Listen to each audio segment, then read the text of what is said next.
Welcome to Sleepcast, probably the most boring podcast in the world. Sleepcast is created to help you relax, slow down, and gently drift off to sleep. There's nothing you need to remember and nowhere else you need to be. Simply get comfortable, close your eyes, and allow tonight's quiet story to carry you away. And now, we hand things over to our two hosts for today's episode. Rest well and enjoy.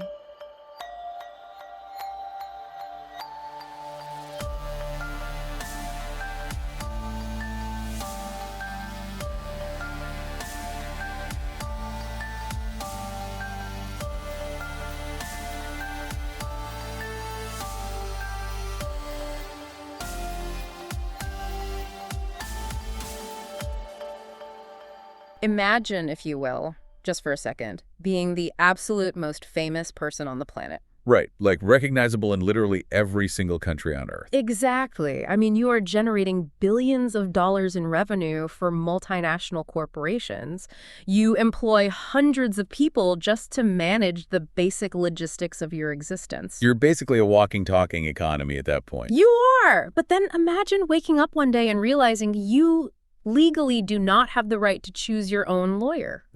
Yeah. You can't sign a contract, you can't manage your own health care, you cannot even legally decide to go buy a cup of coffee. It's a staggering contradiction, right? Because it completely breaks our basic understanding of how power works in modern society. It really does. We typically associate that level of global fame and, astronomical wealth with ultimate freedom. The cultural assumption is always that celebrities are untouchable. Right, that they can do whatever they want. Exactly. But the reality we are exploring today shows how the very mechanisms that built this billion-dollar empire were eventually weaponized. They were used to completely dismantle her individual autonomy. Welcome to today's deep dive. We are tracing an unbelievable arc today. From a teenager who single-handedly shifted the center of the pop music universe to a woman who was stripped of her basic civil liberties by the very legal system that was designed to protect the vulnerable. And we have a really incredible stack of sources to guide us through this. We do. We're looking at a Grammy retrospective on audio engineering, which is fascinating. We've got a deeply analytical 2021 amicus brief from the ACLU regarding civil rights.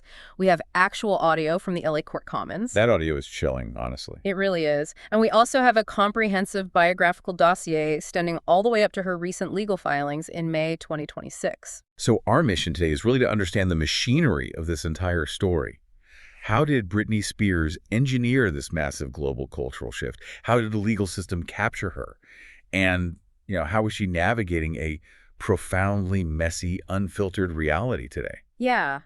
And what's fascinating here is that to truly understand the legal and personal entanglement of her later years, you can't just look at the court documents. No, definitely not. You first have to understand the sheer unprecedented magnitude of her early success. Right. Like, you have to understand how a human being becomes a multi-million-dollar corporate entity essentially overnight.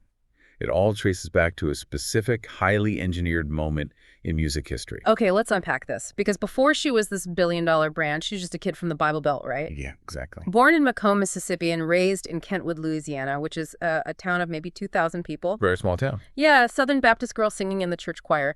But she was doing gymnastics, traveling to off-Broadway auditions in New York. She does a stint on Star Search. The classic child star trajectory. Totally. And then she hits the crucible of 90s child stardom, which is the all-new Mickey Mouse Club. Right. She is casually sharing a sound stage in Orlando with future megastars like Justin Timberlake, Christina Aguilera, and Ryan Gosling. And that show functioned as this highly pressurized incubator for 21st century pop culture. It really did. These kids were put through rigorous, professional grade training in vocal performance, choreography, media training, all before they even hit puberty. Which is wild to think about. But the sources note a really crucial detail about what happened after that show was canceled in 1994. Right, she didn't just stay in Hollywood. No, Spears actually went back to Mississippi and enrolled in a regular high school Park Lane Academy. Oh, wow. Yeah, she played point guard on the basketball team. She went to homecoming. But she had this relentless, undeniable drive. The contrast between that normal high school life and the hyper-professional world she had just tasted, it was apparently very jarring for her. I can imagine. And that drive is what leads to the legendary Jive Records pitch in 1997. Yes. So she's originally floating the idea of becoming part of a girl group called Innocence. But an entertainment lawyer named Larry Rudolph listens to her and basically says, no, you are a solo act. Thank goodness he did. Right. So she takes an unused Toni Braxton demo, rehearses it for a week, and travels to New York. And just picture this. She walks into a boardroom of seasoned Jive label executives and literally sings Whitney Houston's I Have Nothing, completely a cappella. Just unbelievable nerve for a teenager. And this is where the corporate machinery really starts to assemble around her. Jive Records signs her on the spot. But they had a problem, didn't they? They did. They faced a strategic problem. Yeah. They realized they need a very specific sonic identity for her. So they originally assigned her to a producer named Eric Foster White. Okay. And his mandate was essentially to completely reconstruct her vocal delivery. Because the sources from the Grammy retrospective highlight that Spears actually had a naturally lower, almost adult contemporary vocal tone. Wait, really? Like not the pop voice we know? Not at all. It was Yeah. powerful, but it wasn't what we would consider, standard teen pop. So how do they change it?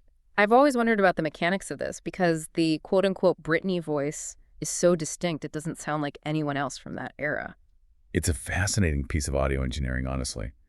Foster White worked with her for a month to develop what we now recognize as her signature vocal fry. Vocal fry, yeah. Yeah. Mechanically, vocal fry happens when you drop your larynx and push very little air through your vocal cords, Okay.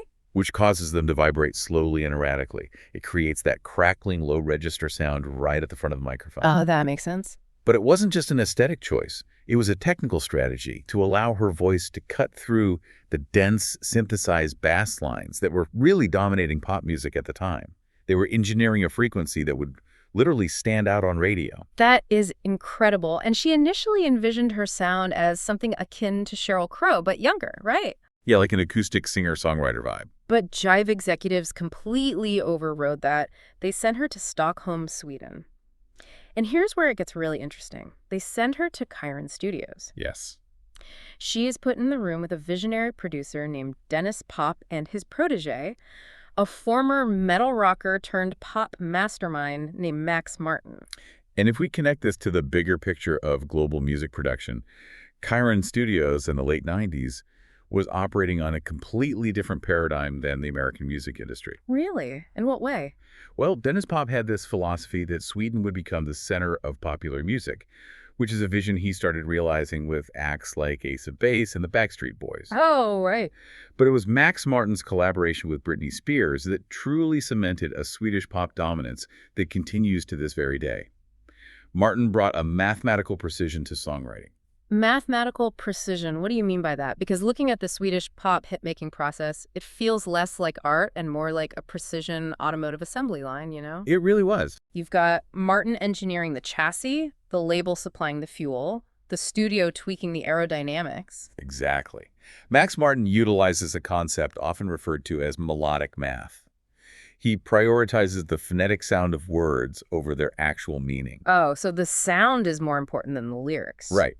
The melody is written first, heavily relying on syncopation, where the stress falls on the offbeat to create an irresistible, driving rhythm. The lyrics are then forcefully jammed into that melodic structure, regardless of whether they make grammatical sense. Which perfectly explains the genesis of Baby One More Time. Max Martin comes up with the melody while he's literally falling asleep. Yeah, records it right there. He records it on a bedside tape recorder, and he writes the lyrics, but because English isn't his first language, there's a slight but highly consequential mistranslation. A huge mistranslation. Right. He uses the phrase, hit me baby one more time, under the mistaken belief that American teenagers used hit me as slang for call me on the phone. Like, hit me up. Exactly, hit me up. And that grammatical quirk is exactly why the R&B group TLC rejected the song. Yep. The label initially offered the track to them. T-Boz from TLC famously recounted that she liked the melody, but flat out refused to sing the words hit me, misunderstanding the Swedish producer's intended meaning and associating it with domestic violence. Which is completely understandable. Very understandable. But TLC's rejection of the track was the turning point. It paved the way for Spears to take it. But I have to push back a little on the idea that this was purely a mechanical formula. Okay, go for it. Because if this song was just an unstoppable, mathematically perfect piece of pop machinery, why didn't it work for TLC? Why did the machinery need Britney's specific spark to actually ignite? That is a crucial pushback. The machinery was highly sophisticated, obviously, but it required a very specific ghost in the machine. TLC was established. They had a mature R&B sound. The mechanics of Baby One More Time demanded teenage angst. It announces itself with an iconic, aggressive, two-note piano riff. Within a fraction of a second, your brain registers the song. But it was Britney's delivery. The highly engineered, mid-nasal vocal fry combined with a raw, almost desperate emotional delivery that made it revolutionary. She understood the theatricality the song required. She really did, and it fundamentally shifted the industry. I mean, the mid-90s were dominated by alternative rock and smooth R&B. The song drops, and it instantly recenters global pop production, ushering in the late 90s teen pop explosion. It did. The Grammy retrospective source points out that this song didn't just make her a star, it entirely cannibalized the industry's focus. Wow. And the influence of that specific vocal and performance style is pervasive today. Artists from Lady Gaga to Dua Lipa to Billie Eilish cite that specific combination of infectious rap-inflected dance pop and whispered, close-to-the-mic intimacy as a foundational influence. I can totally hear that with Billie Eilish. You can draw a direct line from Billie Eilish's vocal production right back to what Eric Foster White and Max Martin engineered in Stockholm. So the music was undeniable. But the sources make it very clear that the music was only half of the equation. Right. Because to transition from a pop star to the billion-dollar corporate entity we're discussing, she had to establish a visual identity that was just as potent as that two-note piano riff. Absolutely. Which brings us to the phenomenon, the persona, and a massive paradox of power. Because her image turned her into an industry, but it simultaneously made her a target for intense, unrelenting moral scrutiny. The visual identity was absolutely the catalyst for the culture war that surrounded her later. And the genesis of that visual identity was actually a moment of significant creative control on her part, which a lot of people don't realize. Yeah, tell us about that. Well, the label's original concept for the Baby One More Time video was reportedly going to be animated.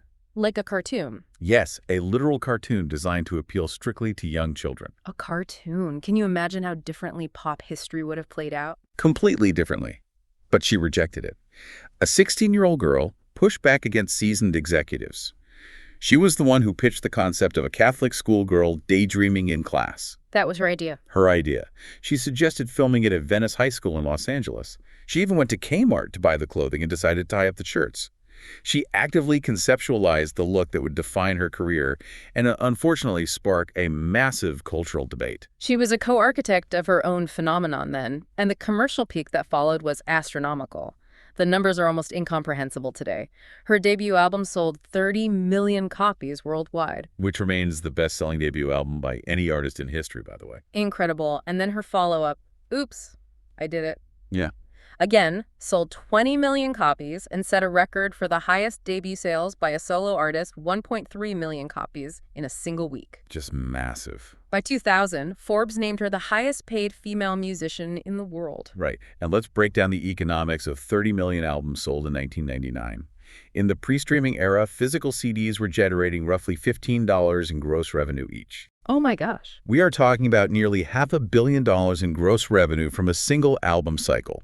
And that's before you even factor in touring, merchandise, or endorsements. We are talking about a scale of wealth and corporate leverage that is staggering. But as she transitioned from a 17-year-old phenomenon into an adult, the cultural pushback became fierce, didn't it? It did. The transition from teen idol to adult artist is always fraught. But for Spears, it was explosive. As her music incorporated funkier, R&B and hip-hop influences, particularly on albums like Britney and Summus, her visual presentation became deliberately more provocative. She was systematically dismantling the bubblegum pop image. Exactly. I mean, think about the 2000 MTV Video Music Awards, where she strips off a black suit to reveal a flesh-colored, crystal-studded bodysuit, or the 2001 VMAs performing I'm a Slave for You with a live albino python draped over her shoulders. Which, as the sources note, enraged animal rights groups like PETA. I remember that being a huge deal. But these performances were highly calculated moves within the context of the early 2000s media landscape. The VMAs were the epicenter of youth culture, and she used that platform to assert her adulthood. However, the broader American culture clashed violently with this evolution. Yeah, you had the American Family Association, which is a prominent conservative organization, calling for national boycotts over her 1999 Rolling Stone cover, where she's photographed on a bed with a Teletubby doll. Right. They explicitly labeled it a disturbing mix of childhood innocence and adult sexuality. And this cultural policing contrasted sharply with her early, heavily publicized claims of abstinence and her Southern Baptist roots. And this raises a really important question about how society consumes celebrity, particularly young female celebrity. Definitely. The paradox of her existence during this era is critical to understanding the legal nightmare that followed. Because on one hand, she was wielding immense economic and creative power. Right, the endorsements alone. She was signing $7 to $8 million promotional deals with Pepsi. She was dictating the creative direction of Super Bowl halftime shows, executive producing her own albums, and launching a fragrance line starting with Curious and later Fantasy. And let's talk about the mechanics of that fragrance empire for a second. Celebrity perfumes aren't just a side hustle. They are massive licensing deals where the celebrity essentially rents their name and likeness to a cosmetics conglomerate, taking a percentage of gross sales. Right. That specific fragrance line would eventually generate over $1.5 billion in retail sales. She was a titan of industry. Yet, despite all that corporate power, she was relentlessly infantilized and judged. A male-dominated, rock-centric music media routinely dismissed her as a fake, manufactured puppet, completely ignoring her agency in her own production and branding. Yeah. And simultaneously, a conservative public furiously policed her sexuality, treating her as a vessel for societal anxieties about youth and morality. So put yourself in her shoes. Think about being 19 or 20 years old, trying to figure out who you are, making the messy transitions into adulthood that we all make. But every single mistake, every outfit, every relationship choice is aggressively debated on national television. And her personal life was entirely commodified by this ecosystem. It really was. The fallout from her 3-year relationship with Justin Timberlake is the prime example. When they split, he released the Cry Me a River music video, prominently featuring a Spears lookalike and heavily implying she committed infidelity. And she responds with the heartbreaking, incredibly vulnerable ballad every time. But the public largely chose sides, villainizing her. It was a narrative that continued for decades, until she eventually admitted to an affair with choreographer Wade Robson in her 2023 memoir. Right. Then you have the 55-hour Vegas marriage to childhood friend Jason Alexander in 2004, which was immediately annulled. Her life was providing endless, highly lucrative fuel for the tabloid economy. But I want to pause on the idea of her being a passive victim during this era, because while the media scrutiny was undeniably horrific and deeply misogynistic, the sources suggest she also actively leaned into the controversy to distance herself from the wholesome image that was suffocating her. Yes, she was taking massive risks. She famously kissed Madonna at the 2003 VMAs. Right, that wasn't an accident. No, that was a meticulously planned television moment designed to shock. She was actively driving the cultural conversation, even if the ecosystem surrounding that conversation was becoming increasingly toxic. It was a high-wire act. The tension of that tightrope, the paradox of being a powerful corporate executive while simultaneously being treated as an out-of-control, naive teenager by the global press, was building toward a catastrophic breaking point. It really was. And the pressure cooker eventually exploded, leading us directly to the legal mechanism that would define and constrain the next 13 years of her life. So what does this all mean when the psychological and media pressure finally shatters the individual? We enter the $100 million breakdown and the total loss of autonomy. Yeah, the timeline here is critical. By 2006 and 2007, the structural integrity of her life is collapsing. It is. She experiences the tragic death of her aunt from ovarian cancer, which sources cite as a profound emotional blow. She goes through a highly publicized, deeply messy divorce from Kevin Federline. And then we see the infamous incident in Tarzana, California, where she walks into a salon and shaves her own head. Shortly after, the court strips her of physical custody of her 2 young sons. The tragedy of this specific period is how ruthlessly and systematically it was monetized. Our sources cite Vanity Fair, which analyzed the economics of the paparazzi industry during this time. The numbers are sickening. They estimated that photographs of Spears in distress were worth a combined $100 million to the tabloid economy in 2007 alone. A single photo could sell for hundreds of thousands of dollars. We really have to understand the mechanics of this paparazzi economy. It wasn't just a few photographers. It was an organized, predatory industry. Swarms of men physically boxed in her car, provoked her, and hunted her 24 hours a day because her distress was the most lucrative commodity on the market. And this relentless psychological warfare leads directly to the 2008 breaking point. Yes. In early 2008, following severe custody disputes where she refused to hand over her children to representatives, she is placed on 2 separate 5150 involuntary psychiatric holds. First at Cedars-Sinai Medical Center, and then a few weeks later at UCLA Medical Center. Let's break down the legal mechanics of a 5150 hold. Okay, so under the California Welfare and Institutions Code, a 5150 allows a qualified officer or clinician to involuntarily confine a person suspected to have a mental disorder that makes them a danger to themselves, a danger to others, or gravely disabled. It is meant to be a 72-hour acute crisis intervention. But it was during this moment of acute medical crisis that her father, Jamie Spears, petitions the court. He establishes a temporary conservatorship, which the court very quickly makes permanent. And if we connect this to the bigger picture of the legal system, we have to understand what a probate conservatorship actually is. Right. In California, there are different types of conservatorships. There are Lanterman-Petra-Short, or LPS conservatorships, which are specifically designed for severe mental illness and require rigorous, frequent review. But that's not what she was placed under. Right, precisely. She was placed under a probate conservatorship. This is a legal status historically and typically reserved for individuals with severe cognitive impairments, the elderly with advanced end-stage dementia, or people in vegetative states. Wow. The legal threshold requires proving that the individual completely lacks the capacity to make basic decisions about their physical care, or that they are entirely incapable of managing their financial estate due to cognitive decline or susceptibility to fraud. So when a probate conservatorship is granted, the court legally strips the individual of their civil liberties.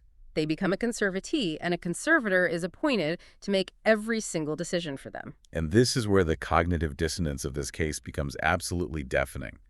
The probate court determines she is legally incapacitated, unable to care for herself or manage her finances. Yet almost immediately after this permanent legal status is locked into place, the machinery starts back up. Right away. She goes right back to work at an elite, physically and mentally grueling level. The contradiction is just stark. I mean, under the conservatorship, legally classified as incapacitated, she releases the album Circus in late 2008. Just months later. She embarks on the circus, starring Britney Spears' world tour. She is executing massive, highly choreographed routines across the globe, grossing over $130 million. Right. Later, she earns $15 million as a judge on The X Factor, critiquing other performers on live television. And it didn't stop there. She launched a multi-year Las Vegas residency, Britney, Piece of Me, performing hundreds of shows and setting box office records for the Planet Hollywood Resort. She was working so hard and generating so much revenue that Forbes named her the top-earning woman in music in 2012, bringing in $58 million that year alone. It's wild. How in the world does a probate judge legally justify a status that strips away all civil liberties from a woman who is simultaneously memorizing complex 100-show choreographies, doing global press junkets, and generating hundreds of millions of dollars? That is the multi-million-dollar question that baffled legal scholars for a decade. The justification presented to the court at the time was the concept of undue influence. Undue influence. Yeah. The argument was that while she might have the physical capacity to perform, her immense wealth made her highly susceptible to exploitation from malicious actors, and therefore she needed the conservatorship as a protective shield. A protective shield that also happened to take a percentage of her gross earnings. Exactly. The conservatorship was framed by her team as a necessary safety net that allowed her to function and rebuild her empire. But as the years turned into a decade, the logistical paradox of a woman who is supposedly too cognitively impaired to choose her own meals, yet highly competent enough to headline a Vegas residency, became impossible to ignore. Which finally brings us to the legal battle and the fight for civil liberties. Because this dissonance eventually broke out of the sealed courtrooms and into the mainstream consciousness. It did. And this was largely thanks to a grassroots movement of fans and eventually her own explosive testimony. Let's dig into the LA Court Commons audio clip provided in our sources. Yeah, the LA Court Commons analysis highlights why this specific case captured the attention of the legal world. Probate courts operate largely in the shadows. The proceedings are often sealed to protect the privacy of the elderly or the disabled. Conservatorships are almost never discussed in mainstream media. But because Britney Spears is one of the most famous people on Earth, her situation acted as a massive floodlight, demystifying this hidden legal mechanism. It forced the public to look at the mechanics of the probate system. And the people who started looking the closest, long before the mainstream media, were the fans. The hashtag Free Britney movement really gained traction around 2019. Yeah, that was a huge year for it. This was when her second Vegas residency, Domination, was abruptly canceled right before it was supposed to launch, and she was once again placed in a psychiatric facility. The official narrative presented by her management was that she was taking time for her mental health to deal with her father's illness. But fans, analyzing legal filings and social media patterns, suspected she was being held against her will. And for a long time, the mainstream media dismissed these fans as unhinged conspiracy theorists. Until June 23, 2021. That was the day the court allowed Britney Spears to address the judge directly via telephone. And her 24-minute testimony validated nearly every single allegation the hashtag Free Britney movement had been making. Every single one. She detailed a life of relentless institutional control. She alleged she was subjected to forced labor, stating she was forced to perform on tour even when she was severely sick. She described 247 surveillance in her own home, including security monitoring her private communications. But the detail that shocked the conscience of the world, the detail that made this a global human rights story, she stated she was forced to keep an IUD, a highly invasive form of birth control, inside her body against her will. That part is just, it's horrifying. She told the judge she wanted to get married and have a baby. She wanted the IUD removed, and her conservators legally prohibited her from going to a doctor to have it taken out. That is a profound violation of bodily autonomy that echoes some of the darkest chapters of institutional abuse in history. It was a watershed moment in American legal history. The audio of that testimony prompted immediate, fierce action from major civil rights organizations who recognized the broader implications of her statements. This brings us to the July 2021 amicus brief filed by the American Civil Liberties Union alongside 25 other civil rights and disability rights organizations. The timing of that brief is critical.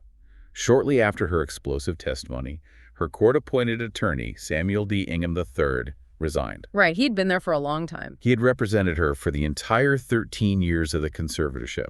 And the central legal question suddenly became, does a legally incapacitated conservatee have the right to hire their own lawyer to fight the conservatorship? And let's break down how court-appointed attorneys usually work in these probate cases. It's a systemic issue. Often in conservatorships, a judge appoints a lawyer for the conservatee without giving the individual any say in the matter. Wow. These court-appointed attorneys are paid out of the conservatee's estate. So the ACLU argued that this creates an inherent conflict of interest and strips the individual of their voice. Yes. They argued fiercely that she had the right to choose her own attorney, and they based this on a fundamental constitutional right. They argued that the right to choose one's own attorney is a core element of the Sixth Amendment right to counsel. Even for someone under a conservatorship. Exactly. They argued that even if a person is under a conservatorship, even if they have cognitive disabilities, they must retain the fundamental constitutional right to select who advocates for them in a court of law. So what does this all mean for the average person? I mean, you have to... It's one thing when the ACLU gets involved for a global pop star worth hundreds of millions of dollars. But they were using this case to make a much broader point about the American legal system, weren't they? Absolutely. The ACLU leveraged this high-profile case to shine a light on a systemic nationwide issue. As Amanda Goad from the ACLU Foundation of Southern California noted in the sources, Britney's wealth and superstardom made her case atypical in its scale. But the loss of dignity and the severe infringement on civil liberties she described are incredibly common experiences for thousands of disabled Americans living under conservatorships and guardianships every day. That's the scariest part. The probate system routinely strips vulnerable people of their autonomy, often with very little oversight. But the ACLU didn't just point out the flaws in the probate system. They offered a specific legal alternative in their brief. They pushed the court to consider a framework called supported decision-making. Supported decision-making is a crucial concept in modern disability rights law. It's a model that allows individuals with cognitive disabilities to retain their legal autonomy while receiving formal guidance and assistance from a network of trusted advisors, friends, or professionals. Okay, so instead of a judge saying, you are incapable, therefore someone else makes all your choices, supported decision-making says, you retain your rights, but we will legally structure a support system to help you understand the contracts you are signing. Exactly. It's a way to ensure people can make their own informed choices without having their civil rights legally severed by the state. The ACLU offered to provide this specific assistance to help Spears select a new lawyer, hoping it could serve as a high-profile precedent for other cases in the probate system. It is genuinely terrifying to realize that a legal mechanism ostensibly designed by the state to protect the vulnerable can be weaponized to the extent that it forces a woman to wear an IUD and legally prohibits her from choosing who defends her in court. It really is. But the intense public scrutiny, combined with the mobilization of the civil rights sector, finally worked. In November 2021, Judge Brenda Penny struck the gavel and terminated the conservatorship. Britney Spears was legally free. But as our sources detailing the years from 2021 to 2026 reveal, the narrative does not end with that gavel strike. No, it doesn't. Reclaiming your life after 13 years of total, absolute institutional control does not look like a neat, tidy Hollywood ending. The reality of freedom, particularly when navigating severe trauma in the public eye, is messy. It is incredibly messy, and frankly, it's a harsh reality check. Since the conservatorship ended, the dossier outlines several major milestones, some triumphant, some tragic. She suffered a miscarriage. Right. She married her longtime partner, Sam Asghari, but they divorced 14 months later, finalizing the settlement in 2024. And she released her highly anticipated memoir, The Woman in Me, in 2023. The memoir was a massive cultural event, selling 2.4 million copies globally in its first week. It was crucial because it allowed her to finally own her narrative, detailing her rise, the media abuse she endured, and the grim reality of the conservatorship from her own perspective. It was a big deal. But alongside these professional milestones, we've seen a deeply complex, often fraught relationship with the public play out in real time on social media. Yeah, the public concern hasn't really dissipated. In 2023, she posted a video of herself dancing in her home with knives, which she later clarified were fake prop knives. Right. But fans were so alarmed by the erratic nature of the video that they actually called the local police to initiate a welfare check. Which demonstrates a lingering, almost traumatic bond between her and the public. Her fans spent years organizing protests, analyzing court documents, and fighting to free her. Now that she is free, there is this pervasive anxiety among the public. Yeah, they're always watching. They're constantly watching her social media, analyzing every post to see if she's okay, which, from a psychological standpoint, has to be incredibly stifling and re-traumatizing for her. It's the surveillance state recreated by the very people who helped free her. But what's really striking in the recent sources is how she is actively choosing to disengage from the machinery that originally built her. By 2026, there is a definitive shift in her professional standing. She explicitly stated she will never perform in the U.S. again, heavily citing the trauma associated with the American music industry, though she left the door slightly open for performing in the U.K. or Australia. And she took an even more permanent step to sever those ties. In late 2025, in a massive deal that was finalized and reported in early 2026, she sold her entire music catalog and other rights to the music publishing company Primary Wave for a reported $200 million. Let's break down the mechanics of a catalog sale like this. When a company like Primary Wave buys a catalog for $200 million, what exactly are they buying? They are buying the future revenue streams. Huh. Depending on the specific terms, they're usually buying the publishing rights, the rights to the underlying compositions, and often the master recording royalties. Okay. They acquire the right to license her music for films, commercials, interpolations, and collect the streaming revenue. In many of these mega deals, they also acquire name and likeness rights for future merchandising. So she essentially cashed out. She monetized her legacy to secure her financial future independent of the industry. It's a profound statement of finality. She is divesting from the American music industry on her own terms.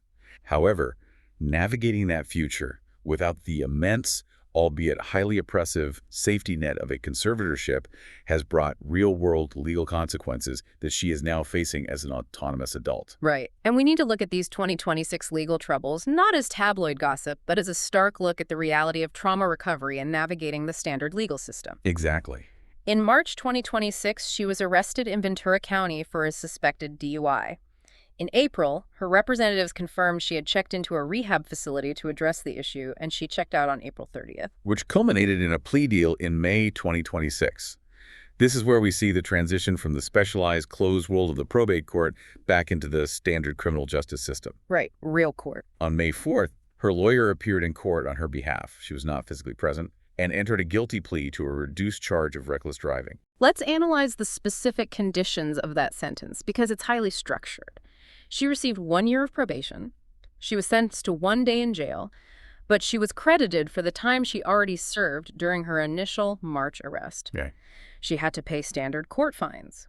Her vehicle is now legally subject to search for drugs and alcohol by law enforcement. She has to complete a mandatory 3-month DUI program.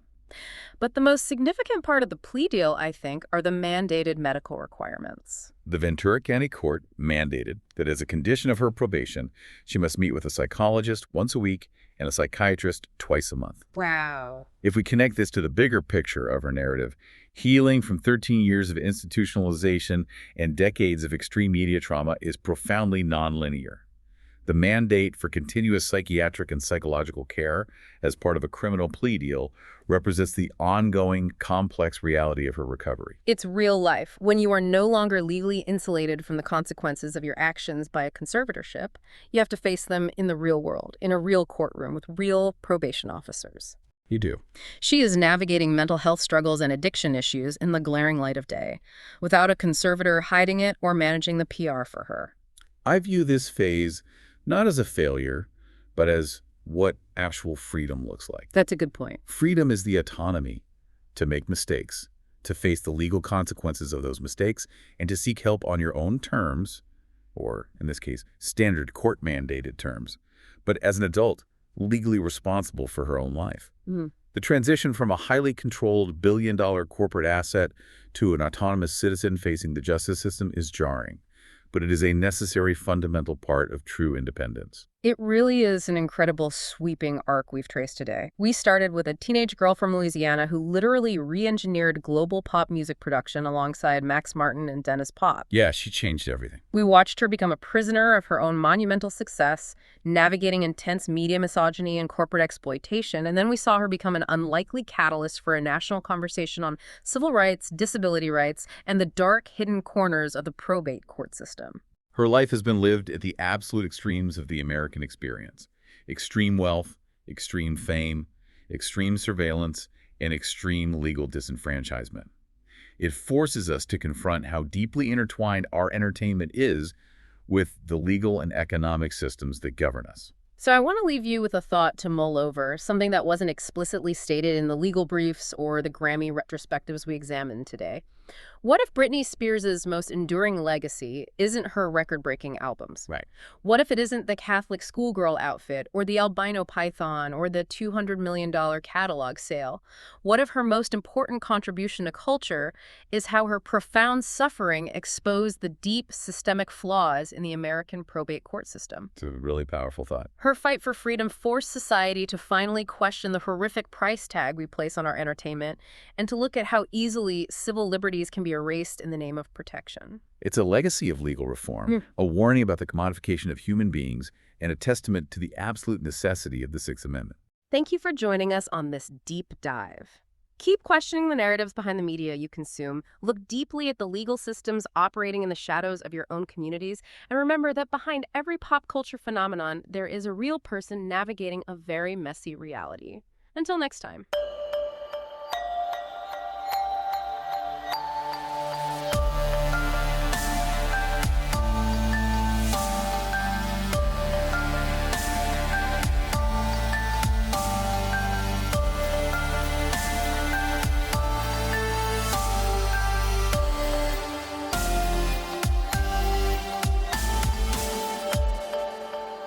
And that brings another quiet episode of Sleepcast to an end.